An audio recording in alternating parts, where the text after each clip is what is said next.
सूखा धनिया या कोरिएंडर सीड, जिसे साबुत धनिया भी कहा जाता है और कई बार खड़ी धनिया भी कहा जाता है। इससे हम सब बखूबी वाकिफ हैं क्योंकि यह हमारे भारतीय किचन का एक अटूट हिस्सा है। हमारे किचन में इसे रोजाना मसाले के तौर पर इस्तेमाल किया जाता है और वो भी कई तरह के स्वादिष्ट खाने बनाने के लिए। लेकिन क्या आप जानते हैं कि इस साबुत धनिया के बीजों में बहुत सारी मेडिसिनल प्रॉपर्टीज भी पाई जाती हैं और अगर हम इन बीजों का सही ढंग से सही मात्रा में इस्तेमाल करते हैं तो हम अपने शरीर को कई रोगों से बचाने में कामयाब हो सकते हैं। और यही वजह है कि भारतीय चिकित्सा पद्धति के जो चिकित्सक हैं, यूनानी और आयुर्वेदिक फिजिशियंस, अपने रोगियों का इलाज करने के लिए कई बार साबुत धनिया का इस्तेमाल अकेले या कई बार तो दूसरी दवाइयों के साथ मिलाकर करते हैं। तो हेलो दोस्तों, आप देख रहे हैं आपका अपना यूट्यूब चैनल हेल्दी हमेशा फिट बॉडी। मैं हूं आपका होस्ट डॉक्टर सोनू मलिक। हम लोग अपने इस चैनल पर अक्सर बातें करते रहते हैं कि कैसे हम नेचुरली चीजों का इस्तेमाल करके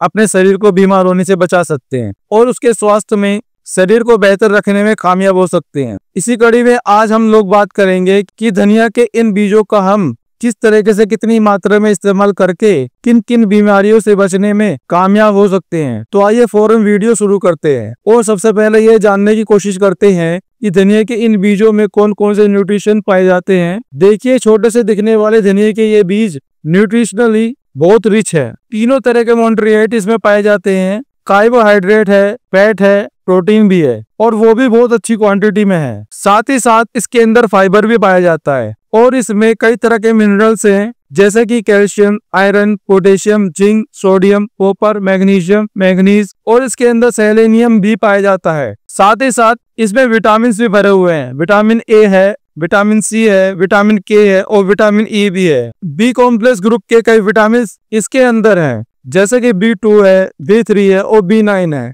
इसके अलावा धनिया के इन बीजों में कई तरह के एंटीऑक्सीडेंट पाए जाते हैं जैसे कि फ्लेवोनाइड्स पाए जाते हैं, फिलोनिक कंपाउंड है और ये इसको बहुत रिच बनाते हैं। अगर इसके तासीर या इसके मिजाज की बात की जाए तो मेडिकल साइंस में धनिया के इन बीजों को सर्द और खुश मिजाज बताया गया है। यह कोल्ड और ड्राई है यानी कि इसका मिजाज ठंडा होता है। आइए अब एक एक करके इसके फायदों को और इसके इस्तेमाल के तरीकों को समझने की कोशिश करते हैं। धनिया के इन बीजों के सबसे पहले अगर हम फायदे की बात की जाए तो यह हमारे हाजमे को ठीक करता है, यानी हमारी डाइजेशन के लिए बहुत बेहतर है। अगर आपको भूख नहीं लगती है, एसिडिटी है, खाना आपका ठीक से हजम नहीं हो रहा है, गैस बन रही है, ब्लोटिंग हो रही है, तो इन सारी चीजों में धनिया के इन बीजों का हम फायदा उठा सकते हैं। कैसे इस्तेमाल करना है? आप 1 से 2 चम्मच धनिया के इन बीजों को लेके हल्के हल्के हाथ से कुचल लें, थोड़े से टूट जाएं। उसके बाद इनको 1 गिलास पानी में रात भर भिगो दें और सुबह इस पानी को छानकर हम खाली पेट पी सकते हैं। तो यह पेट वाली जितनी परेशानी है इन सब में आपको इससे फायदा हो सकता है। यह भी हम कर सकते हैं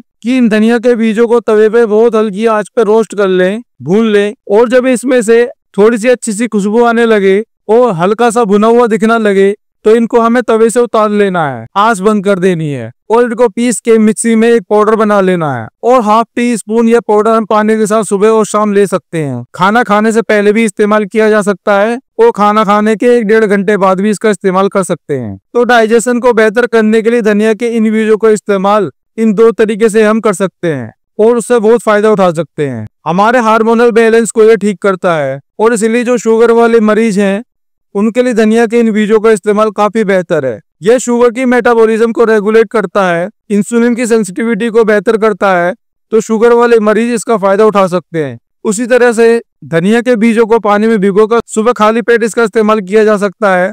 यह धनिया के पाउडर का भी इस्तेमाल कर सकते हैं, ½ टीस्पून सुबह शाम खाने के साथ। मैंने आपको बताया कि इसका मिजाज ठंडा है, सर्द है, तो यह जो शरीर की बढ़ी हुई गर्मी है उस गर्मी को दूर करने में मदद करता है। जो हमारा सफरा यानी पित्त है अगर बढ़ गया है, उसकी वजह से अगर हमारे शरीर में बहुत सी खुजली हो रही है, स्किन पे दाने आ रहे हैं या बहुत गर्मी लग रही है, प्यास की जाती है, तो इसी तरह से धनिया के इन बीजों को हम पानी में भिगोकर और सुबह सुबह निहार मुंह इसका इस्तेमाल कर सकते हैं। तो यह लीवर के फंक्शन को बेहतर करने में मदद करता है, बॉडी को डिटॉक्सिफाई करता है, किडनी के फंक्शन को भी बेहतर करता है, पेशाब लाने में मदद करता है, तो किडनी के फंक्शन को बेहतर करके पेशाब ठीक से लाता है, जिससे हमारा शरीर का जो टॉक्सिन है, जो विषैले पदार्थ हैं, वो बाहर निकलते हैं और हमारा शरीर डिटॉक्सिफाई होता है। तो शरीर को बेहतर करने के लिए, डिटॉक्सिफाई करने के लिए हम धनिया के इन बीजों का इस्तेमाल इसी तरीके से कर सकते हैं। हमारे थायराइड ग्लैंड की फंक्शन को बेहतर करने के लिए भी धनिया के इन बीजों का इस्तेमाल किया जा सकता है। उसी तरह से इस्तेमाल करना है। 1 या 2 चम्मच रात में पानी भिगो देना है। भिगोने से पहले उसको हल्का सा कूट लेना है कि वो टूट जाए। 1 गिलास पानी में आप भिगो दें और सुबह इनको इस्तेमाल कर सकते हैं। अगर आप थायराइड की कोई दवाई खा रहे हैं तो अपनी दवा को कंटिन्यू रखिए। सुबह जैसे आप वो खाली पेट दवा खाते हैं, उसके 1 घंटे बाद आप ये धनिया वाला पानी पी सकते हैं। 1 से 2 महीने तक आप रोजाना इस धनिया वाले पानी का इस्तेमाल करिए और उसके बाद टेस्ट कराइए। अगर आपके थायराइड के फंक्शन की जो पहली रिपोर्ट थी उसके मुकाबले में रिपोर्ट बेहतर आती है तो आप अपने डॉक्टर से बात करके इसकी डोज को एडजस्ट करा सकते हैं। दूसरा तरीका यह हो सकता है कि आप 1 टीस्पून 1 कप पानी में धनिया के इन बीजों को भिगो दें और सुबह इस पानी को बॉईल करें और जब ये पानी आधा रह जाए तो उसको चाय की तरह हल्का हल्का जब वो गुनगुना रहे तो आप इसको पी सकते हैं। तो ये दोनों तरह से हम अपने थायराइड के फंक्शन को बेहतर करने के लिए धनिया के इन बीजों का इस्तेमाल कर सकते हैं। यानी यह दिल की सेहत के लिए भी अच्छा है। यूनानी एक्सपर्ट धनिया के इन सूखे बीजों को मुकब कल्ब और मुकब दिमाग कहते हैं। यानी यह दिल की सेहत के लिए भी अच्छा है और दिमाग के लिए भी अच्छा है। यह कोलेस्ट्रॉल लेवल को मैनेज करता है।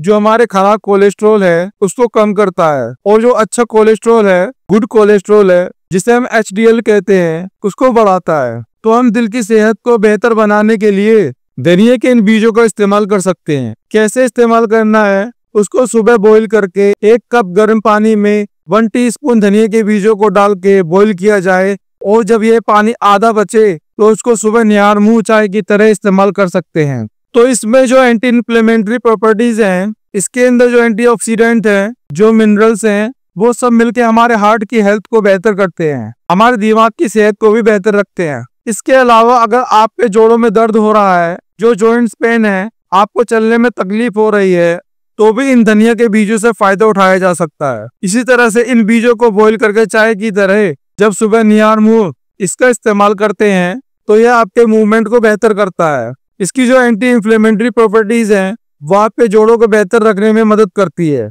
और उस एंटी इन्फ्लेमेटरी प्रॉपर्टीज के लिए या जोड़ों के दर्द को बेहतर करने के लिए भी धनिया के इन बीजों का इस्तेमाल किया जा सकता है। और सबसे बेहतर तरीका है कि इसको बॉईल करके चाय की तरह इसका इस्तेमाल किया जाए। महिलाओं के लिए जिनको पीरियड के टाइम बहुत पेन होता है, जिसे मेंस्ट्रुअल क्रैम्प भी कहते हैं, बहुत सी महिलाएं बहुत परेशान होती हैं। वो भी अगर इसी तरह धनिया के इन बीजों को 1 टीस्पून लेकर 1 कप पानी में बॉईल करके जब आधा कप रह जाए तो सुबह शाम वो पी सकती हैं। तो यह जो मेंस्ट्रुअल क्रैम्प वाली परेशानी है उसमें बहुत ज्यादा आराम मिलता है। तो जो महिलाएं उससे परेशान हैं तो वो एक बार जरूर इसको ट्राई कर सकती हैं। आपने देखा होगा कई लोग ऐसे हैं जिनको अक्सर नाक से ब्लीडिंग होने लगती है, जिसे हम कहते हैं नफसीर फूट गई है।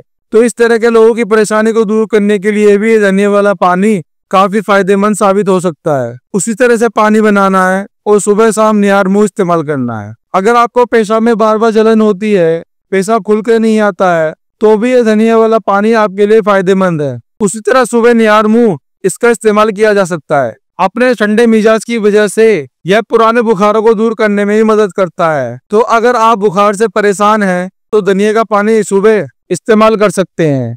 अगर आपके मुंह से बदबू आती है या मसूड़ों से दांतों से खून निकलता है तो धनिया की चाय जो है उससे कुल्ली करने पर तरह की परेशानी में आराम मिलता है। तो अगर आपको मसूड़ों से खून आ रहा है या मुंह से बदबू आ रही है तो आप इसकी चाय बनाकर थोड़ा जब गुनगुना रहे उससे सुबह शाम कुल्ली कर सकते हैं। अगर आपको बार बार दस्त आते हैं तो धनिया का पाउडर 1/2 टीस्पून सुबह शाम पानी के साथ इस्तेमाल कर सकते हैं। तो यह दस्तों को दूर करने में मदद करती है। मुंह के छालों में भी इससे बहुत फायदा उठाया जा सकता है। इसी तरह से 1/2 टीस्पून इसके पाउडर का इस्तेमाल सुबह शाम करके इसमें जो मिनरल्स और विटामिन पाए जाते हैं वो हमारी हड्डियों को बेहतर बनाते हैं, खून की कमी को दूर करने में मदद करते हैं, आंखों की सेहत के लिए बेहतर है। इसमें जो एंटीऑक्सीडेंट पाए जाते हैं वो हमें फ्री रेडिकल से बचाते हैं, तो हमें कई बड़ी बीमारियों से बचाने में मदद करते हैं। यह हमारी इम्यूनिटी को बेहतर करता है और जब इम्यूनिटी बेहतर होती है तो हम बीमारी से अच्छी तरह लड़ पाते हैं और बार बार बीमार नहीं पड़ते हैं। इसमें जो मिनरल्स और विटामिन और जो चीजें पाई जाती हैं, खास तौर पर अगर हम धनिया का पाउडर 1/2 टीस्पून सुबह शाम पानी से लेते हैं तो एज ए जनरल टॉनिक भी यह काम करता है। धनिया के इन बीजों को इस्तेमाल करके हम अपने शरीर को बेहतर रख सकते हैं। किस जरूरत के लिए इस्तेमाल करना है वो कितना इस्तेमाल करना है और किस तरह से इस्तेमाल करना है, इसकी हम लोगों ने बात कर ली है। आमतौर पर इसका इस्तेमाल सबके लिए सेफ है, लेकिन लिमिटेड क्वांटिटी में करना है, ज्यादा मात्रा में इस्तेमाल नहीं करना है। अगर हम ज्यादा इस्तेमाल करते हैं तो यह अपनी सर्दी की वजह से हमें नुकसान कर सकता है, या अगर हम बहुत ज्यादा इसका इस्तेमाल करते हैं तो यह पुरुषों में आपकी जो सेक्सुअल पावर है उसको कम कर सकता है। जो नॉर्मल डोज है उसे इस्तेमाल करने से कोई नुकसान नहीं होता है, तो ज्यादा इस्तेमाल नहीं करना है। प्रेग्नेंट महिलाओं को इस्तेमाल नहीं करना है और इसके इस्तेमाल में एहतियात ये करनी है कि जब भी हम इसका इस्तेमाल करें, बाजार से हम इन सूखी हुई धनिया के बीजों को लाकर घर में उसको पहले धो के साफ कर लें और फिर सुखा लें, फिर हम उसका इस्तेमाल करें। और जब भी इसके पाउडर का इस्तेमाल करना है तो हमें घर पे ही वो पाउडर बनाना है, बाजार से पाउडर ला के इस्तेमाल नहीं करना है। तो अगर आप एहतियात के साथ लिमिटेड क्वांटिटी में इसका इस्तेमाल करेंगे तो इससे हम तमाम फायदे उठा सकते हैं। तो इसका इस्तेमाल जरूर करिए और अपनी सेहत को बेहतर बनाइए। आज के इस वीडियो में बस इतना ही। आपसे रिक्वेस्ट है कि अगर वीडियो पसंद आया है तो वीडियो को लाइक करके जाइएगा और सब्सक्राइब करके जाइएगा। बेल आइकन दबाना ना भूलें। अपने दोस्तों से, अपने रिश्तेदारों से जरूर शेयर कीजिएगा, जिससे उनको भी धनिया के इन बीजों के बारे में मालूमात हासिल हो सके और वो भी इसका इस्तेमाल करके अपनी सेहत को बेहतर बना सके। हंसते रहिए, मुस्कुराते रहिए। मिलते हैं अगली वीडियो में। Thanks for watching my video.